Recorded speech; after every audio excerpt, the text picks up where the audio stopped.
My name is Emily. I am an ordinary girl who lives in a small town called Riverdale. Our town was always quiet and safe, where everyone knew each other. But everything changed last summer, when strange disappearances began in the city. It started when my friend Megan didn't come home after an evening run. At first, we thought that she just got lost or went to visit someone. But when she didn't show up after a day, we started to worry. The police searched for her, but found no trace of her. Lisa, a girl from our school, disappeared next. She also simply disappeared without a trace, and no one saw what happened to her. Panic began to mount, and our parents forbade us to go outside after dark. But this did not stop the disappearance. Several more girls went missing, and rumors about a maniac began to spread in the city. The police worked day and night, but could not find any leads. One evening, I was sitting at home reading a book when I heard a strange noise from the street. Looking out the window, I saw a shadow flash by the neighboring house. I felt creepy and quickly closed the curtains. The next day, I found out that another girl, my neighbor Kate, was missing. This was the last straw for me. I decided that I had to find out who was behind these disappearances and stop him. I knew it was dangerous, but the feelings of fear and anxiety were stronger. I needed to find answers to save my friends and myself. The morning after Kate's disappearance was gloomy and cold. Everyone was talking about her disappearance, and the mood in the town was tense. I decided to start my own investigation and headed over to Kate's house, hoping to find something the police might have missed. I knew her family well, so they did not object to my help. In her room, I found a diary where she wrote down her thoughts and plans. Flipping through the pages, I noticed several entries that seemed suspicious to me. Once, a week before she disappeared, Kate wrote that someone was following her. She felt strange eyes on her when she returned home in the evening. She even thought she saw a shadow outside her window at night, but decided it was just her imagination. I also found a note that sent chills down my spine. He knows where I live. It is not known who wrote it, but it was quite scary. Feeling that I was on the right track, I decided to visit the places where the girls usually congregated. Maybe I can find some clues. I went to the park where Megan used to run and to the place where Lisa was last seen. I carefully examined the surrounding area, trying to find something unusual. Suddenly, I noticed something shiny among the bushes. As I got closer, I discovered a bracelet that belonged to Megan. My heart beat faster. It was clear proof that she was here. But why didn't the police find him earlier? I took the bracelet and decided to show it to Sheriff Johnson. He was a good man and knew me well since childhood.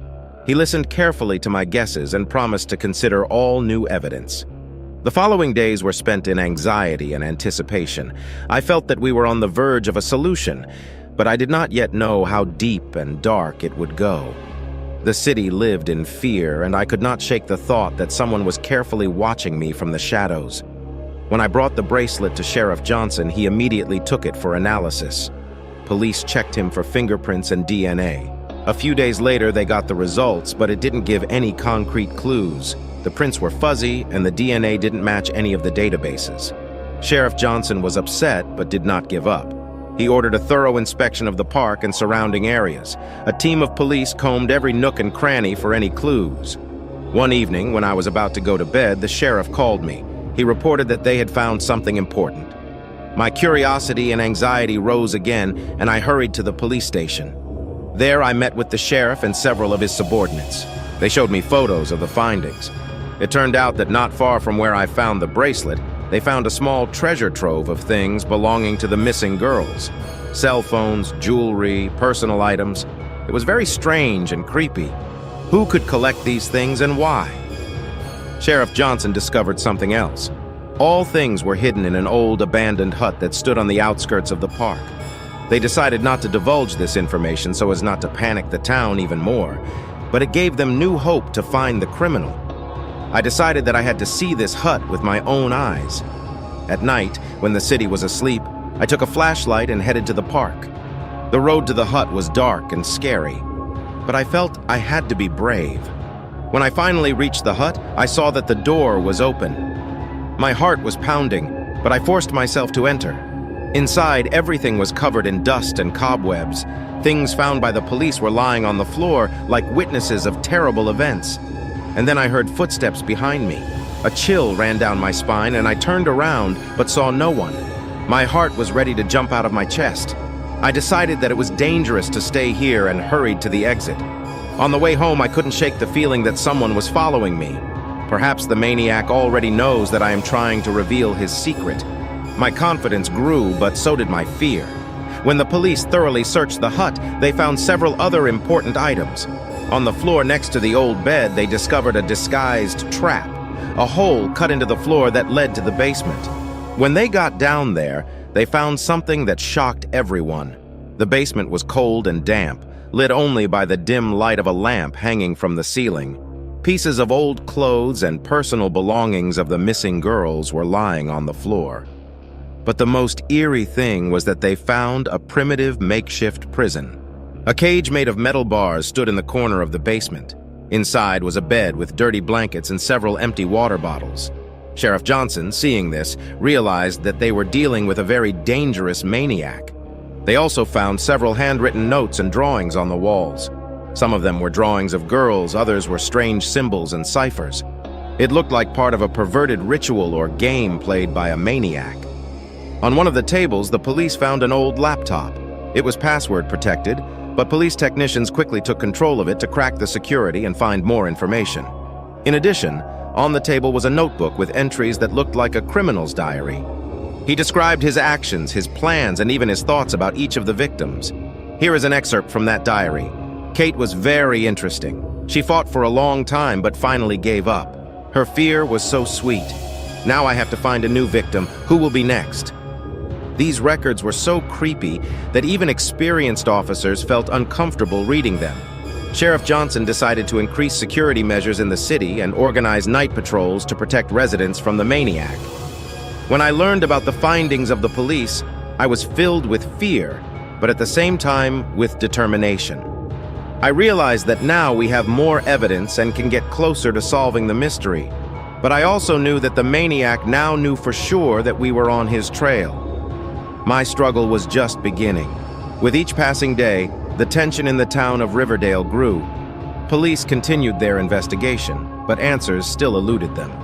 The city lived in fear, and every look from a stranger aroused suspicion. I decided to proceed regardless of the risks. I remembered what Sheriff Johnson had mentioned about the laptop found in the cabin. I knew that if anyone could crack his defenses quickly, it would be my computer-savvy friend Mark. Mark was a technical genius, albeit a bit of an eccentric. I went to him, hoping for his help. When I told him about the find, he immediately agreed to help. We arranged to meet in his garage where he kept his equipment. It was evening, and I felt a slight chill as I walked to his house. The light was on in the garage, and I knocked on the door. "Hey, Emily, come in," Mark greeted with a smile. I showed him a photo of the laptop, and he immediately started working. We were both silent until Mark punched in the password. It seemed like an eternity before he finally managed to break through the defenses. "Here, we're in the system," he said proudly. I leaned closer to see what we found. The laptop contained hundreds of files, including photos, videos, and documents. We started going through them one by one, looking for clues. Among the files, we found a video that was recorded from a hidden camera.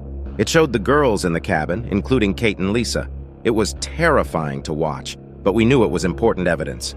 We also found text documents where the maniac recorded his plans and observations of the victims. In one of the documents, he wrote about a new goal, and I felt my heart sink when I read the name. Emily.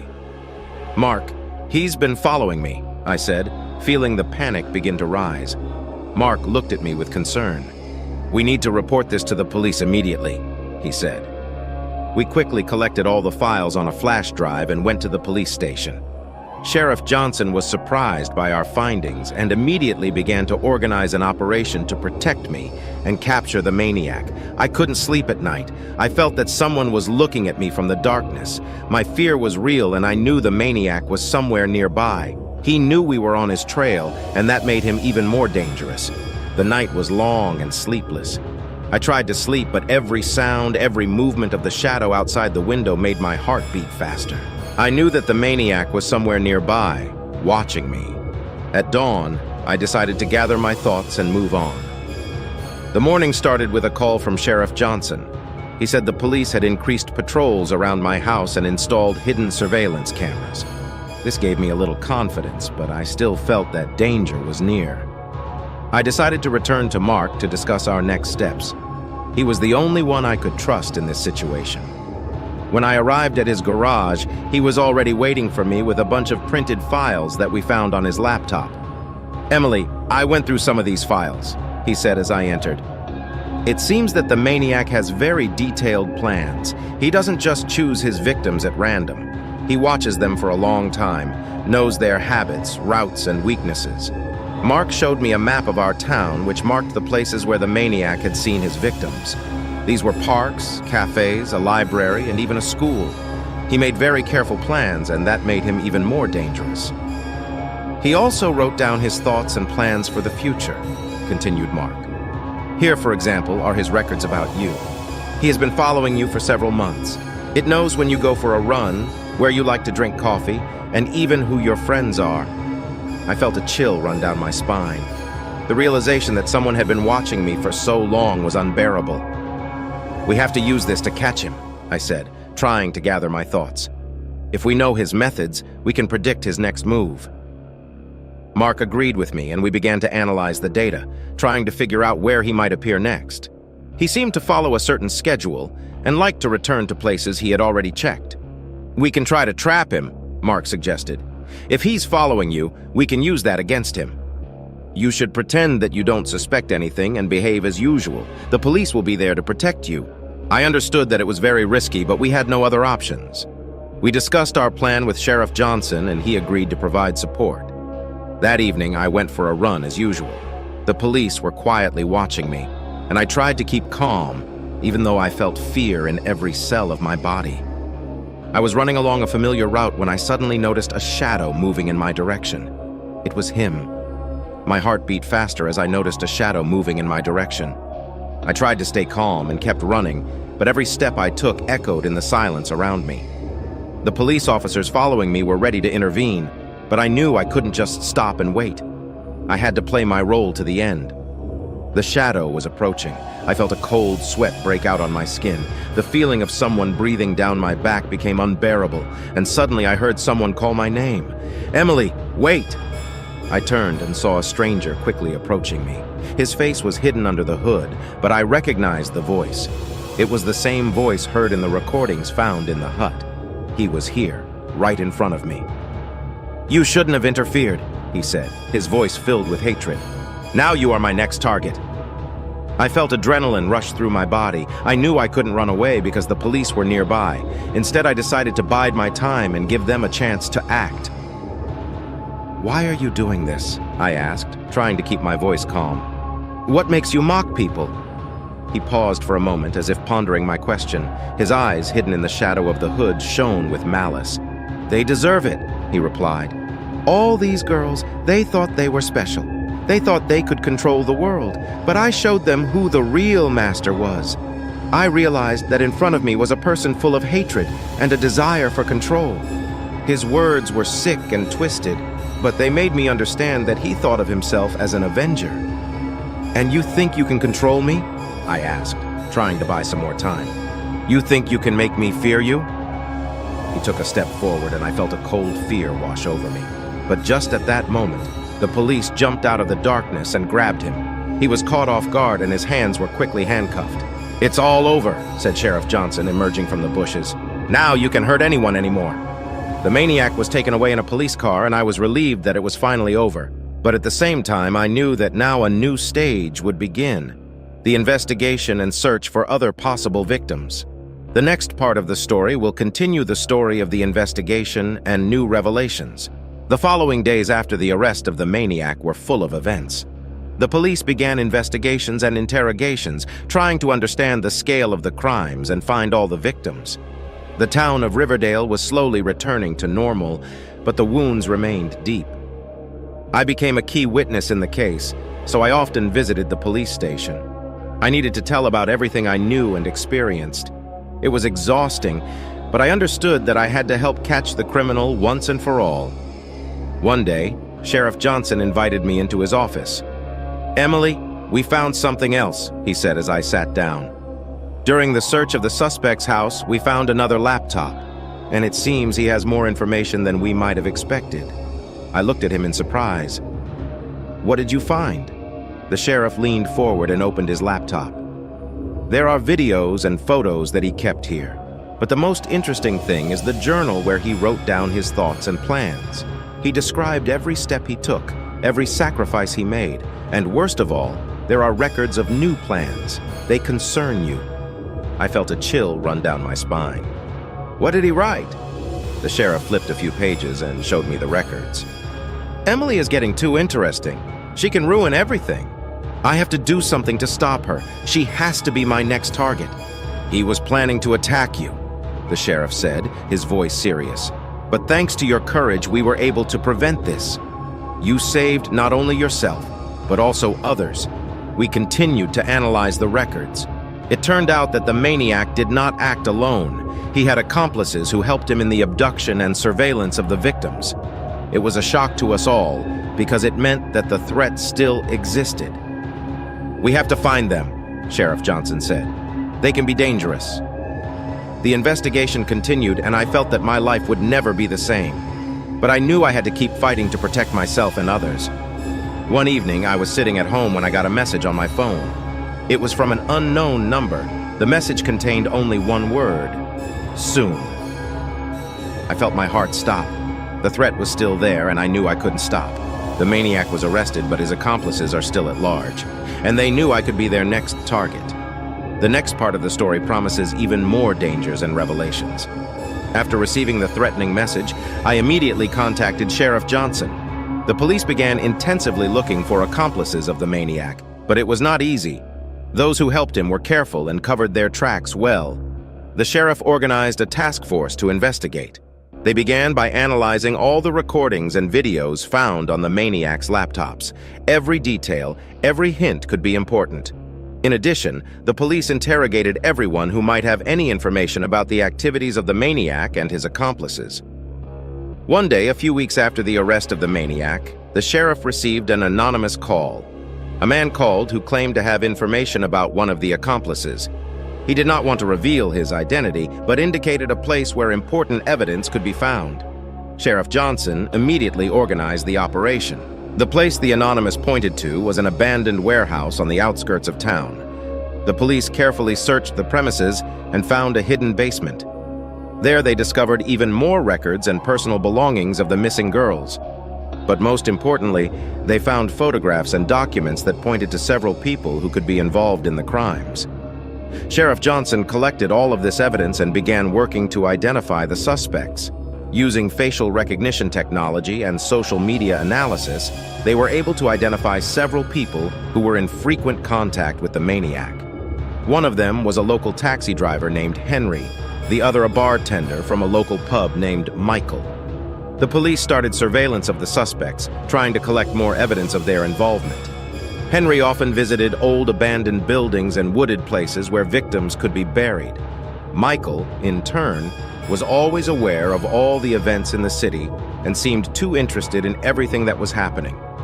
One evening, when I returned home, I was greeted by Sheriff Johnson.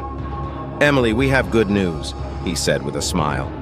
"We found and detained 2 suspects. They admitted that they helped a maniac and were involved in kidnappings. Thanks to you and your help, we were able to stop them." I felt a huge relief, but also understood that this was not the end. The police continued the investigation, trying to find all possible accomplices and reveal all the details of the crimes. The town of Riverdale was returning to normal, but the fear and pain remained.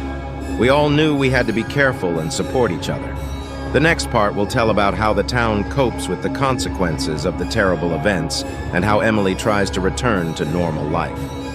It seemed that after the arrest of 2 accomplices of the maniac, life in Riverdale began to return to normal. The police patrolled the streets heavily, and the town once again took on a peaceful appearance.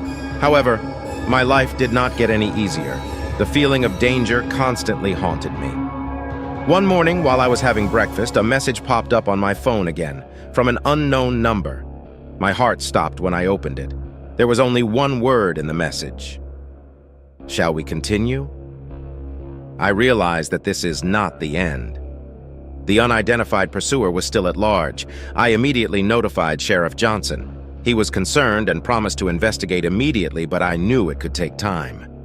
While the police were looking for new clues, people started disappearing in the town. First, it was a young girl named Kelly who didn't come home from a party. Then Jenny disappeared, went to work, and was never seen again. We were all horrified. Sheriff Johnson organized a search operation, but they were unsuccessful. The town was again in fear. I felt that I had to do something. I couldn't sit back knowing that people were in danger again. I again turned to Mark for help. We went through all the records and files trying to find anything that could help us understand who was behind the new disappearances. We noticed that some of the new records appeared already after the arrest of the maniac. It meant that someone was continuing his work. One day, while watching surveillance footage, we saw a suspicious figure near where Jenny was last seen. Mark managed to enlarge the image, and we saw that it was Michael, the same bartender that the police had arrested earlier. Is he free again? I was surprised. Mark explained that he was released due to lack of evidence. We immediately notified Sheriff Johnson of our findings. The police detained Michael again and began questioning him. Michael admitted that he was only following orders. He told about a mysterious person named Thomas who was in charge of all this. Thomas was the brains of the whole operation, and he always remained in the shadows. It was the first name we heard, and it gave us a new direction to investigate. Sheriff Johnson immediately began a search for Thomas. We knew he was around and that he could be extremely dangerous. My life was in danger again, but I felt that we were finally getting closer to the truth. The next part will tell how the police try to find and stop Thomas, and how Emily finds herself in the center of events again. After Michael's confession, the police began an intensive search for Thomas. Every step was important, and we all understood that we had little time. I continued to work with Sheriff Johnson, trying to find any leads on Thomas' whereabouts. One day, Mark received new information from his law enforcement contact. It turned out that Thomas used fake documents and worked in a nearby city as a security guard. This allowed us to narrow down our search. The police raided the house where, according to them, Thomas lived. However, when they entered, the house was empty. All traces indicated that Thomas had left the place literally a few hours before their arrival. Sheriff Johnson knew we were close and that Thomas was feeling the pressure. The next morning, I received another message. It was much more detailed and more ominous. Think you're saved? I'm always there. The next move is mine. This message caused me to panic, but at the same time made me determined to find and stop this criminal. I immediately shared this with Sheriff Johnson. He arranged for 24/7 security around my house, but I still didn't feel safe. Meanwhile, the police continued to monitor all possible contacts of Thomas. They monitored phone calls, checked surveillance cameras, and questioned anyone who might know his whereabouts. One evening, when I was coming home from work, I noticed something strange. There was an envelope on my doorstep. A sense of danger penetrated me. I carefully opened it and saw inside the photos of the missing girls. On the back of each photo was written, "Next up is Emily." I immediately called Sheriff Johnson, and he arrived within minutes. He carefully reviewed the photos and took the envelope for examination. The police began an even more active search. One day they came across a clue. Video from a surveillance camera in one of the hotels showed Thomas checking in under an assumed name. The police immediately went to the place and took him into custody. Thomas tried to run away but was caught after a short chase. He was defiant and showed no sign of fear or remorse. During interrogation, Thomas admitted that he was planning several more kidnappings, but he was stopped. He was the one who directed all the operations and planned every crime. Sheriff Johnson informed me that we can now breathe a sigh of relief. Thomas has been neutralized and his accomplices are either detained or in hiding. We all felt the worst was behind us, but the fear still lingered. The next part will tell how the town of Riverdale copes with the consequences of Thomas' detention and how Emily tries to get her life back on track after the horror she experienced. The trial of Thomas became a central event in the life of Riverdale. Everyone was waiting for the trial to learn more about his motives and crimes. The town wanted justice, and this process was an important step towards restoring peace. The trial began a few months after his arrest. The courtroom was filled with people who had come to see the trial of the man who terrorized their city. I was among the witnesses, and I was invited to be questioned as a key witness. On the first day of the trial, the prosecution lawyer presented all the evidence collected by the police. This included video footage, laptop recordings, and the testimony of other arrested accomplices. The prosecutor emphasized that Thomas was the mastermind of all the crimes and should be severely punished. Thomas' defense tried to prove that his client was mentally ill and could not control his actions. They invited psychiatrists who tried to confirm this diagnosis, but the evidence was insufficient. The court decided that Thomas was sane and knowingly committed his crimes. When it was time for my testimony, I felt fear and anxiety come over me. I told about all my encounters with the maniac and his accomplices, about the threats and how my life had become a nightmare because of their actions. I tried to be strong, but it was difficult to talk about all these horrors in front of a large audience. The prosecutor asked me a few questions, and then it was time for the defense. Thomas' lawyer tried to cast doubt on my testimony, but I managed to remain calm and answer clearly and confidently. I knew that my role in this process was important and that my words could help achieve justice. The trial lasted several weeks. Every day, new witnesses came forward and told their stories. It was a difficult time for all of us, but we understood that it was necessary. On the last day of the trial, after much debate and deliberation, the jury reached its verdict. Thomas was found guilty of all charges against him, including kidnapping, torture, and murder. The judge sentenced him to life imprisonment without parole. This moment was a huge relief for all of us. We knew that the most dangerous criminal could do no more harm. People in the courtroom applauded, and I felt a heavy stone fall from my heart. After the trial, Sheriff Johnson approached me. "Emily, you did a great job. Thanks to you, we were able to stop this horror. The town is grateful to you." I smiled, but knew I still had a long road to recovery ahead of me. But now we had a chance at a normal life, and that gave us hope. The next part will tell about how the city recovers after the trial and how Emily tries to rebuild her life after the horror she experienced. After the trial and conviction of Thomas, the town of Riverdale gradually began to recover from the horror experienced. Life was returning to a normal rhythm, but many traumas and fears remained that needed time to heal. It was a particularly difficult period for me. Nightmares and constant fear for my life remained with me. I started seeing a therapist to deal with the effects of stress and trauma. It was difficult, but I knew I had to fight for my life and regain my peace. The city organized a series of meetings and events to support the victims and their families. Sheriff Johnson spoke at each of them, emphasizing the importance of unity and mutual support. He also thanked me for helping with the investigation, which was very nice and important to me. During one of these events, I met with the families of other victims. It was emotionally difficult, but also therapeutic. We shared our stories, supported each other, and found solace in shared experiences. It helped me feel like I wasn't alone in this. One day I received a letter from the family of one of the girls who was saved thanks to my testimony. They thanked me for my courage and support, and it was incredibly touching. This letter gave me new strength to continue fighting for my life and for the lives of others. The police continued to investigate, trying to find all possible accomplices of Thomas. Sheriff Johnson assured me that they would do everything they could to make sure no one else could be harmed. It gave hope, but also a reminder that the struggle is not over. I decided to return to my job at the local newspaper. It helped me distract myself and rebuild my life. My colleagues supported me, and I felt that I had strong support from them. We've been working on articles about events in Riverdale, emphasizing the importance of community safety and support. One evening, when I was coming home from work, I was greeted by a neighbor with a big smile on her face. "Emily, you're a real hero," she said. "Thanks to you, we can feel safe again." These words warmed my heart and gave me new hope. I knew that there was still a lot of work ahead, but I felt that together we could overcome any difficulties. The next installment will follow Emily's next steps in her recovery and the new challenges she will face on her way to a normal life. Several months have passed since Thomas' trial ended. Riverdale gradually recovered, and life in the town became more and more peaceful. I also felt that I could finally start a new phase in my life. One morning, I woke up with a feeling that something would change today. I got ready for work, and as I was leaving the house, I noticed that there was an announcement on the house next door about a charity concert organized in support of the victims of Thomas crimes.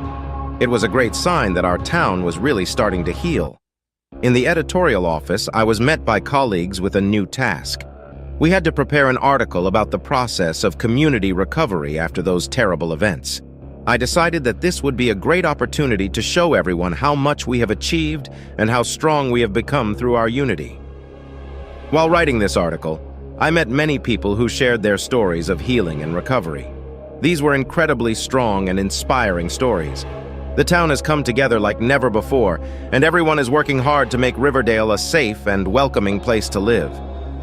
One of my meetings was with Kelly, who was able to escape from Thomas and was now involved in helping other victims.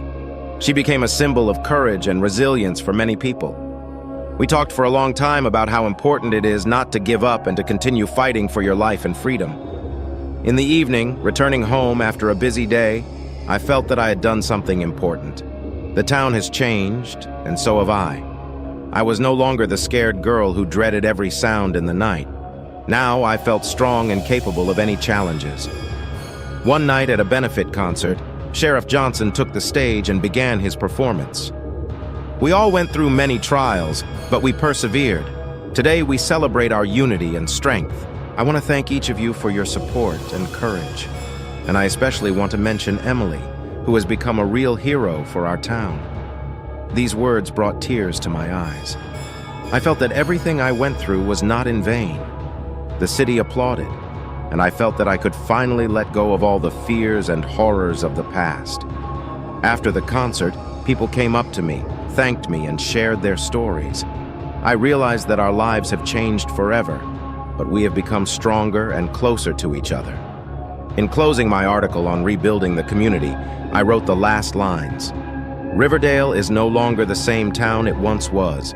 We've been through horrors, but we've become stronger. Our town is a place where courage and unity triumphed over fear and crime. Together we made a new story, a story of strength and hope. It was the end of one chapter and the beginning of a new one. I knew there were still many challenges ahead, but now I was ready to face them with my head held high.